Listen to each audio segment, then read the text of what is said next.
Good morning, good evening, good afternoon, good day, good February, good whatever it is.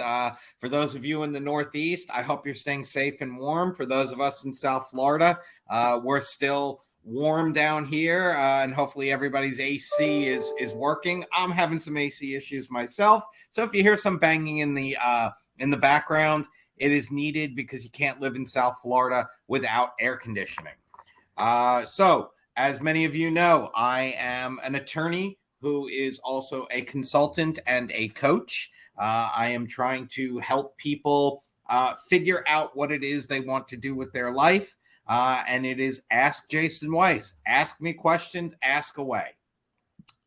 So before we get started, there we go. The disclaimer's on the screen. Nothing discussed today constitutes legal advice. Should you seek legal advice or need legal advice, consult an attorney directly. That will establish your attorney-client privilege. Then you will have confidentiality. If you post a question, if you listen to anything we say, it's not legal advice. So without any further ado, I have with me today a new contact, a new friend, and someone new in my life, Jonathan Beskin. Jonathan is the CEO, owner, inventor, digital advertising guy, all of those great things, and a fellow South Floridian like myself, who is here to talk about today singles swag. And we're going to throw love into it. We got a little heart going right here. We're going to throw love in as well because Valentine's Day is coming up in 5 days. So let's just jump right in, Jonathan. Singles swag. Explain. I mean, you caught my attention with it. So, and I've been single for a very, very long time, and my wife is probably in earshot and will probably tell me I'll never be single, and I'm okay with that. But what is single swag and why single swag? Yeah, well, first of all, thank you for inviting me to be on the podcast. Very honored and glad to be here and glad to connect with you. So Single Swag is a company that I started about 7 years ago, a little bit under 7 years. That is the really the first and largest monthly subscription service designed for single women. And at the time that I started this, no one else was focusing on marketing to this niche of single women. And I'm not sure, I haven't really listened to a lot of previous episodes or this channel, but so there may be some awareness, but people don't recognize that more than half of the US population, the world population, is single, or adults that are unmarried. And the amount of women in particular that are making more of a conscious decision to stay single longer, the kind of prominence of people that are divorced. It's really a large market segment, so no one else is focusing on that. So it's a normal kind of subscription box model. It's a recurring revenue model. So people sign up for our service on our website. We typically advertise on social media, and then every month we send them a kind of specially curated box that includes full-size women's lifestyle products. The products are from categories like organic beauty, skincare, jewelry, fashion accessories, books, food, and really a whole lot more. And we've gotten really great feedback on the boxes, and people like the box also because of the value that we provide. So the box is $50 a month, and the value is over $200. So it's verified retail value, but that's kind of the model for Single Swag. One thing I'll note is that the company was in the top 200 of the Inc. 5000 with some other big prestigious names that have been in the top 200 of a list like that in 2020 and on the list again in 2021.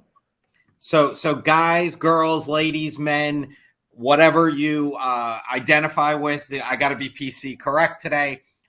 Check out singles, SINGLESSWAG.com. Singles swag.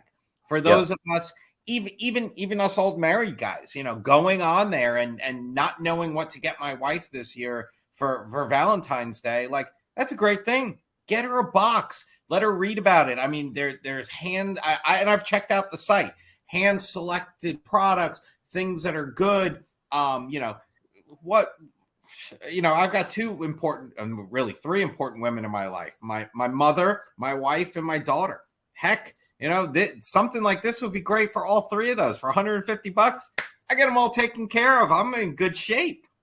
Yeah. What's interesting about it also is that none of the products in the boxes are limited to single women. These are just full-size women's lifestyle products. Nothing that overtly says I'm single. It's just kind of a fun way to treat yourself. We don't verify relationship status. We're not checking to see if you're single. And we get a lot of organic advocacy in our advertising, actually, from people that don't necessarily identify as single, that could be married in a long-term relationship, that just enjoy our boxes and enjoy loving themselves and kind of the monthly experience and the way we curate things. So it's not really limited. It's been more of, we've had success with digital advertising, kind of promoting the brand, that type of thing, single swag, but not everyone who subscribes is single, and you don't have to be single to enjoy what's in the box.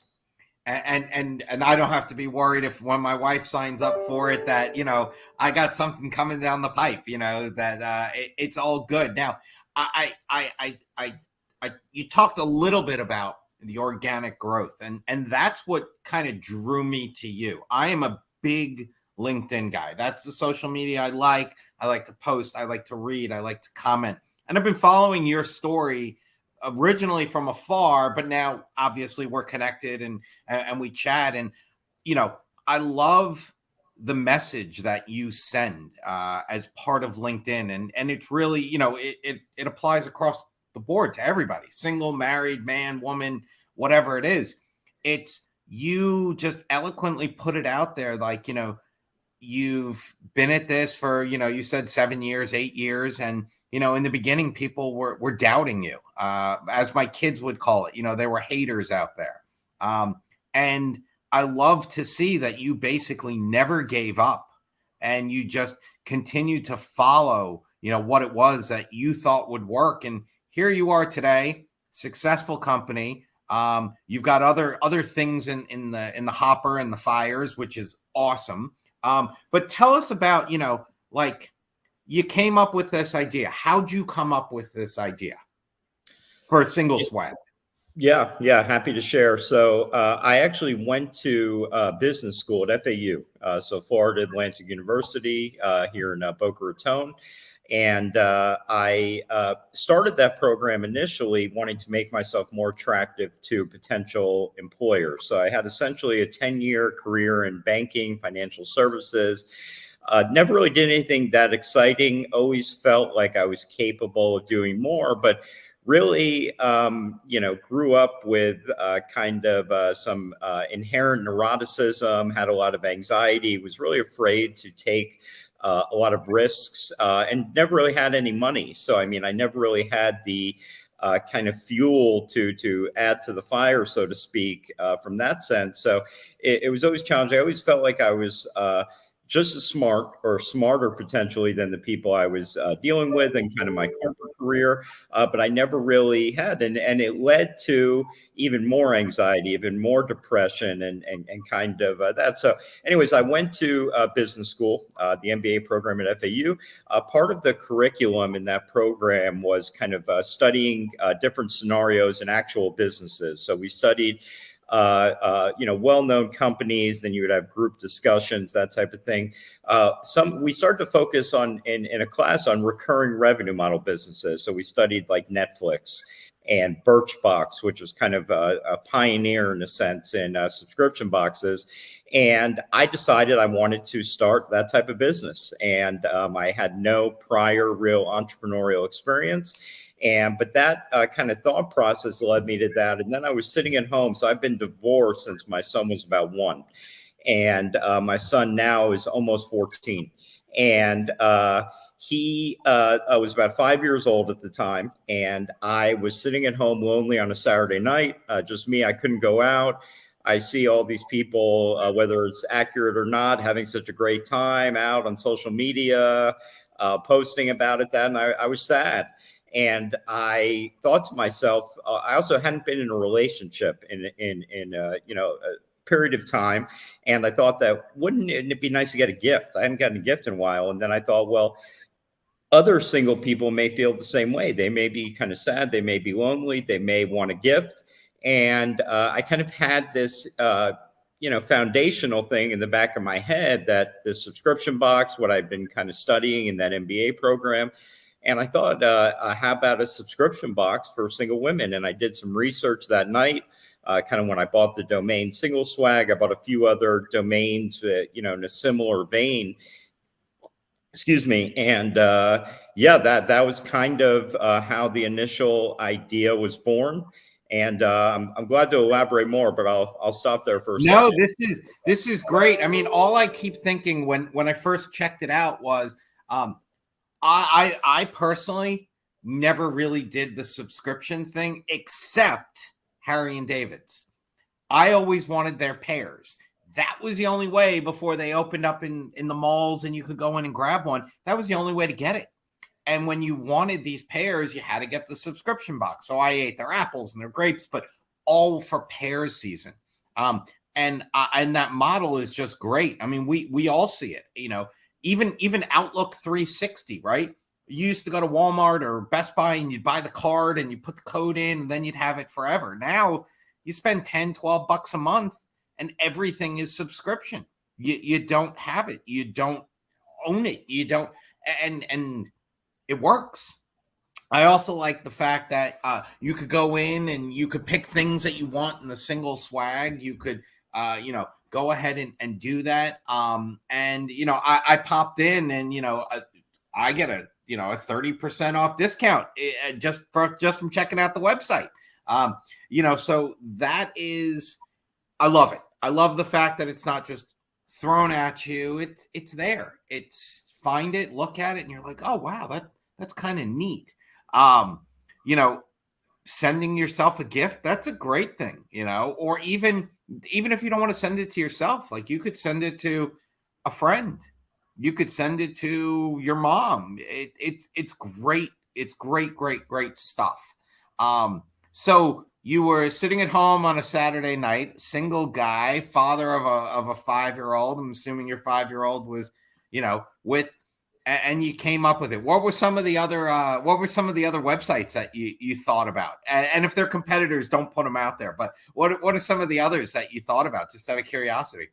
Yeah. So I bought other domains that night, like Singles Crate, kind of Divorce Swag, different things in that kind of vein. But that was a time where I really did a lot of research. And what I found with this type of business, which really makes it attractive for people that are looking to become entrepreneurs or start, is that there are really no barriers to entry. So at the time I started this, I really didn't have any money. I mean, I wasn't making anything serious in my kind of, the whole time I had this corporate career in finance, and most I ever made was maybe around 100,000.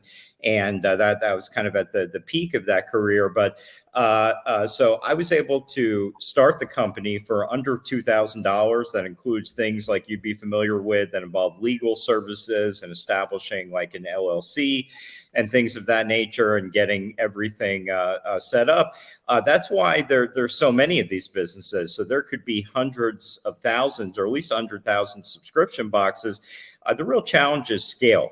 So how do you take this in what's pretty competitive space for eyeballs on digitally and other subscription box competitors, and how do you scale that business? Fortunately, we were able to do that, to go in the first month to under 50 boxes a month to over 50,000 boxes a month, kind of at our peak. And, with a real growth trajectory. But that's really the challenge. So the beauty of these types of e-commerce businesses is that it's really easy to start them. It doesn't cost any money. The challenge is scale. And fortunately, we were able to do that.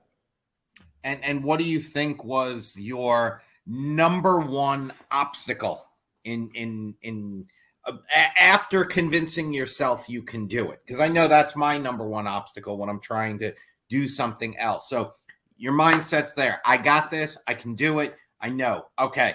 You went to legal. You set up your LLC. You set up your company. Okay, great. I'm ready to rock and roll. My bank account is set up. EIN is set up. Now what?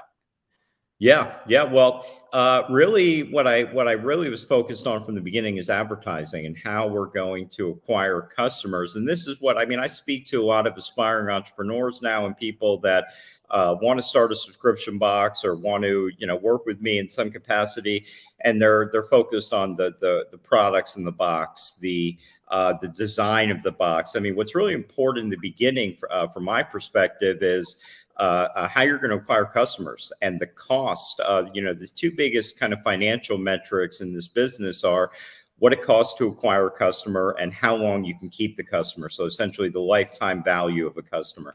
And I knew that was going to be critical. I did a lot of research, and I kind of figured out a lot of thought went into the initial pricing, which is a little bit different than the pricing today, because when you have this type of subscription business and you have a kind of subscriber base you want to keep, it's difficult to change things like a price, because that's kind of an invitation for subscribers to cancel and that type of thing. So really what I was focused on was how we're going to do that. So initially, we were doing some similar stuff to this. So we were working with women that had an audience, or whether it was a podcast, or whether it was at the time when I started the business, really the hot social media platform. Today, it's really TikTok. At that time, it was more Instagram. So really, the foundational platform and what I was focused on there is kind of cultivating an audience on Instagram. And really what scaled the business to the levels it did were we were, growing, and we're on the Inc. 5000, and we're doing close to 20 million in revenue a year profitably, was Facebook ads and Instagram advertising. And for over 4 years, we were spending over 10,000 a day on these ads. And I taught myself that skill. So that wasn't that's pretty common that most businesses outsource that function within their company. So that's something that I taught myself. But I would say, to answer your question directly, that one of the biggest hurdles for me, and I think you touched on this at the introduction, is that everything I was doing from a marketing perspective was working. Fortunately, this was at a time when it was kind of great timing, because a lot of the stuff I was doing, I was creating good messaging and had imagery that I put together, and I was testing and doing right. But I was talking to people, so I had no entrepreneurial experience. So I was kind of putting myself out there within the network I had at the time, and people were kind of laughing at me. And people were telling me that this idea is a joke. There's no way that a guy could kind of scale a business for single women. I was kind of, I grew up in Boca, where people, have money, and I grew up with a single mom who was a teacher. I would, just some examples I share that still stick with me. I would be hanging out at kids' houses in some of the fancier neighborhoods here, and some kids would get invited to stay for dinner, and I wouldn't get invited to stay for dinner because I wasn't of the class of these people. So it kind of put a chip on my shoulder. But so many people were laughing at the idea, punching holes in it, being cynics, kind of bullying me about it.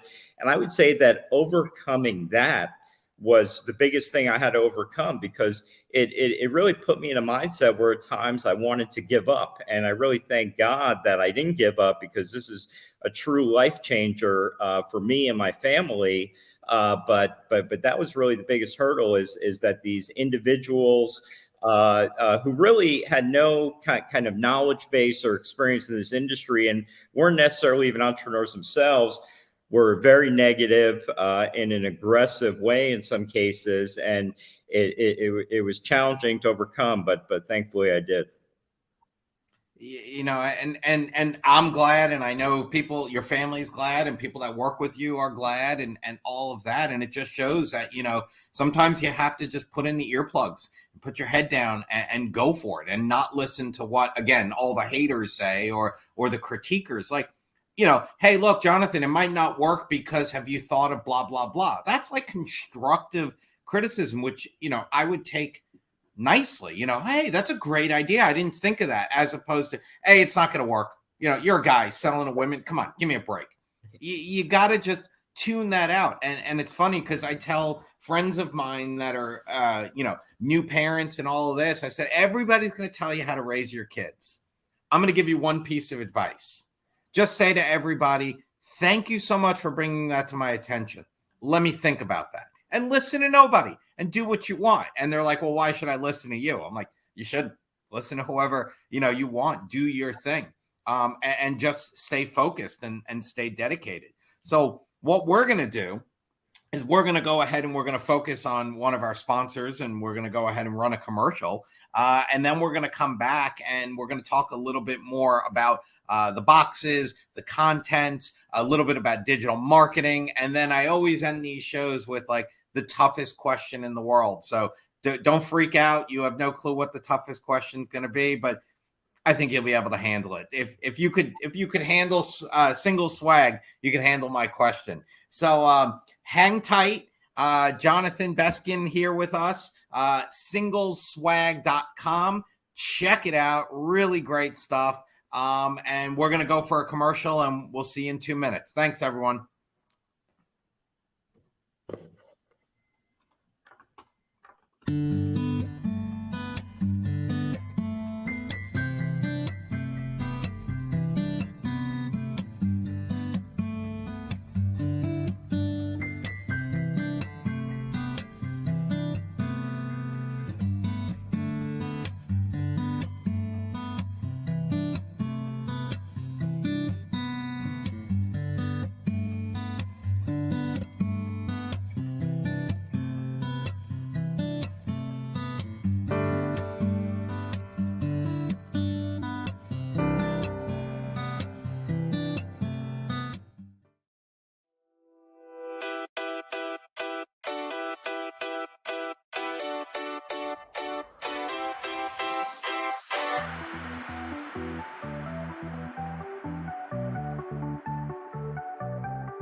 We are back. I'm Jason Weiss. I'm your host of the Ask Jason Weiss show. I am an attorney, so I got to put the disclaimer out here. Nothing is legal advice. Don't rely upon anything I say. Should you seek legal advice, consult an attorney directly. We have no attorney-client privilege here, and nothing I say you should rely upon.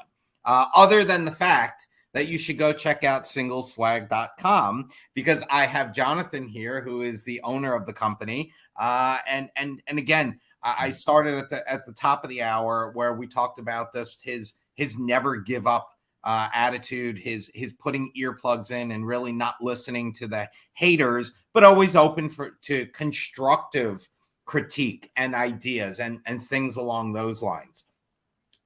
So Jonathan, what brought you into the whole digital marketing? Like you said, you taught yourself. Like, how did you learn it? Where did you go? Where did you, and don't give away trade secrets. But, if, I have a 16-year-old son and he wants to go ahead and start marketing, something for himself with his lacrosse life, let's say.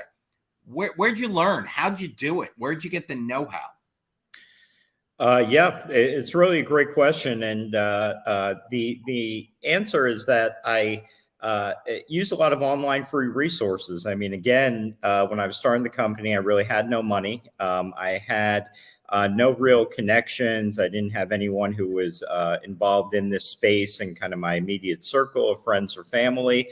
So I really had no choice but to kind of take advantage of what was out there. So I read a lot of articles. I watched a lot of YouTube videos. I kind of sacrificed a lot of time watching TV or going out or doing things that ultimately can be rewarding in the short term, but really I was looking more for this business to be a way to improve my life in the long term. So I was willing to make those sacrifices. And it was really I didn't become an expert overnight. But over time, I definitely have cultivated and built some expertise and built a skill that I can use, to market other businesses. But it was a lot of trial and error. And the primary platform that I mentioned we were able to grow the business on was Facebook ads, which includes Instagram, and they kind of use artificial intelligence to determine, so you have an objective with these ads. So our objective is always to make a sale or what's called a conversion. And, so they're supposed to be optimizing the advertising dollar spend towards achieving that objective. And so whether that's showing it on Instagram, whether that's showing it on Facebook, whether it's showing it in a story versus on a feed or wherever the appropriate place is, that's really the goal. And that's kind of how I built the company. So that's just one area of digital advertising. At this point, we do have a more sophisticated operation that I kind of lead, and that's one of my key responsibilities in the company. We're aggressively doing email marketing, and we have over 500,000 total email addresses that we're sending, different messages to in different segments within our company on a daily basis. We're advertising on Google AdWords. This is not really a product that people are proactively searching for. So it's not, so Google has never been really a key channel for us, but we do definitely get some sales and conversions there. As I mentioned before, kind of the key, I talk to a lot of other e-commerce founders. I talk to a lot of people in digital advertising. Everyone is focused on TikTok.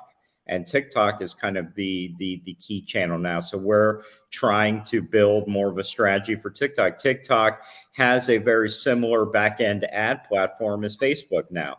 So we do paid ads on TikTok. And we're really doing a variety of things. There are some kind of non-biased subscription box review companies. And we have an affiliate kind of marketing relationship with them. We have an affiliate program where anyone who is interested, so let's say there were listeners to the podcast or anyone who has a blog or some other type of digital business or social media followers, we provide links, unique links through this affiliate program through a company called shareasale.com. And for everyone who shares that links, if one of their subscribers or one of their followers uses that link and purchases on our site, they get paid a commission. And that's kind of how that is set up. So yeah, it's become a pretty sophisticated setup at this point. But it started just by me, being gritty and really learning as much as I could, and a lot of testing and trial and error. Now, do you have a target? I don't like the word, but I'll use it. An avatar, a target avatar. It's a woman of a certain age, or do the boxes vary? Like, can you put in your age? And then, like, my daughter is 13, right? If I were to sign her up for a subscription, because she's 13 and can't do it herself, but if I were to sign her up for a subscription, would it be more things that are appropriate for her as opposed to my wife, who's obviously older than my daughter? Yeah, so it's really an important question. An important thing that we've had to think about from the beginning of the company is everything on a monthly basis, the products in the box are essentially the same. So if someone is 13 or if someone is 55, they're essentially receiving the same items.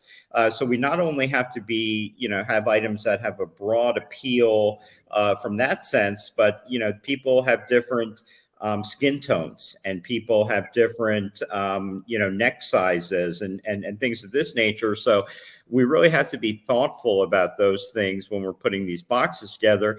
And fortunately, our team has really done an amazing job of putting together products and using things like extenders on jewelry.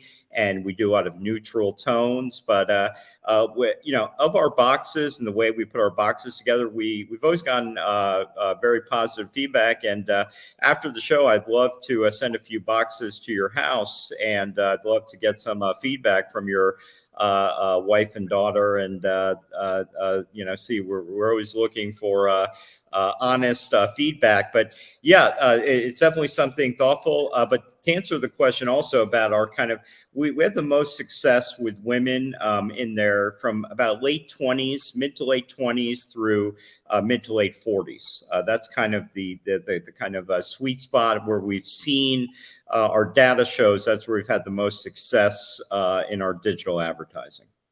So one of the things that you mentioned where there's that fine line, that balance was, changing the price of a subscription. And it was very refreshing to hear that come out of your mouth. And I'm going to say that because, I'm constantly, I'm a Netflix subscriber, right?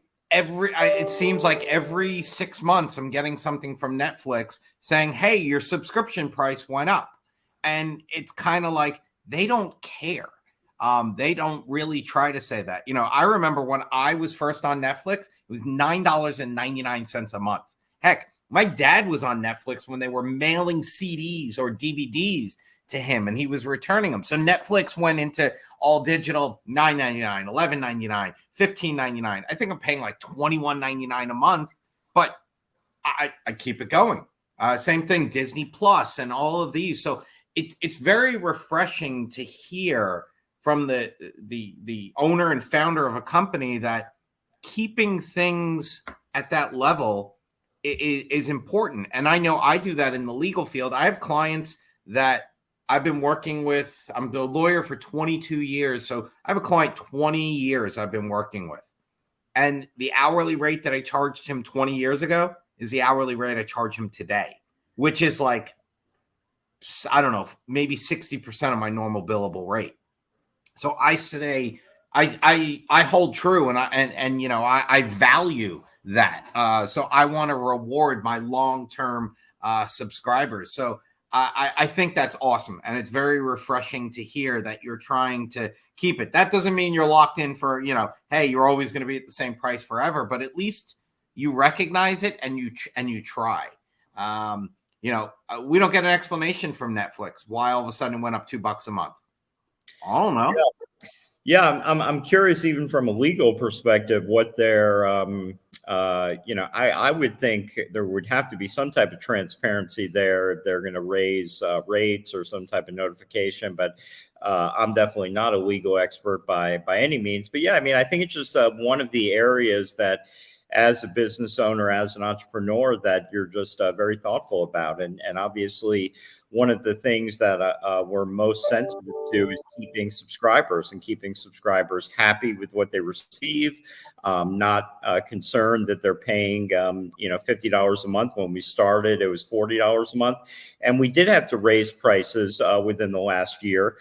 We were actually one of the last, there's kind of a group of larger subscription boxes that we're very kind of connected with. And they all raised prices way before we did. And it's kind of a product of some global economic factors like, shipping and, the cost of products. And really, in the last couple of years, in like a post-COVID environment, the cost of doing business for everyone, really everyone I talk to across a number of industries has gone up. So we really had no choice if we wanted to sustain the business.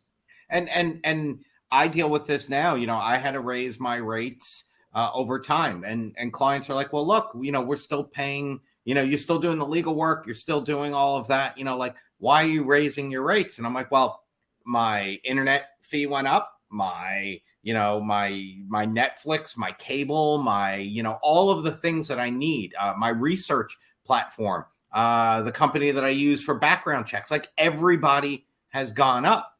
And that means that my cost to you, I've got to do it. And it's not like I went from, $300 an hour to $400 an hour. I went from, $350 to $375 or $375 to $400. But it's tough. It really is. And that's the biggest thing that you hear is, now I can't afford it, or now I can't do it, or now, and it sucks. But, look, a family of 4 eating dinner from Chick-fil-A runs me $80. How, my son's a big boy. How can I do that? And that's Chick-fil-A.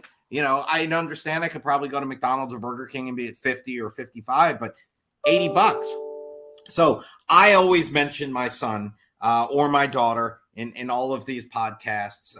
So I'm going to do that now. I threw that quick intro into there. So one of the things is, you're very passionate about what you do, and that's a great thing. And I like that. And, my passion, as many people know, is my family, my kids, and my son is an avid lacrosse player. And lacrosse seems to have really been a phenomenal glue for me. So you and I connected on LinkedIn. A gentleman who works with you happens to be involved in lacrosse. And that's where it kind of like intersected. So one of the things is, this is something you were passionate about. You followed it. You got involved. You followed your passion, and you are quite successful with it. Maybe not as successful as you want to be, or maybe more successful than you ever thought you would be, but you got there, and you followed that passion. You never gave up, and I like that. That's something that everybody can learn from. So look, you got a degree from FAU, which is right here in Boca, which is a great place. And if your phone rings or you get a text or an Instagram message from, hey, I'm an aspiring FAU business school student. What's your piece of advice for me? Like, you made it. You're on top of the world, or at least you look that way.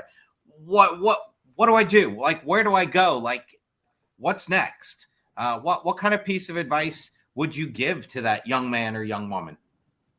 Yeah, fortunately, I actually have a great relationship with FAU, and they invite me to speak, typically most semesters to MBA students and undergraduate students on primarily marketing topics. But they do ask me for that advice. And I would just say to, my biggest message from my experiences is just do it, figure it out, and trust your gut.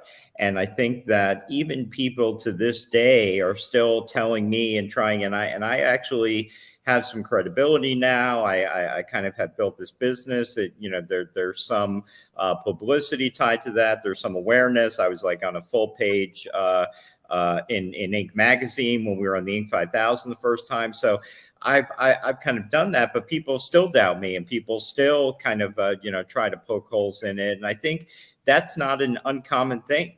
And I think that, if you have an idea and you want to change your life, even if you don't have money, there's always going to be obstacles, and there's always going to be reasons to not do it. The timing is not right. You have too much going on with your family. I mean, I started this when I was a single dad with a full-time job.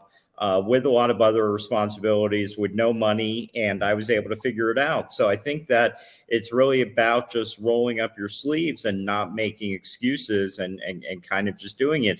You may not be successful the first time, you may fail, but I can guarantee you're going to learn a lot in the process of doing that and at least making an attempt.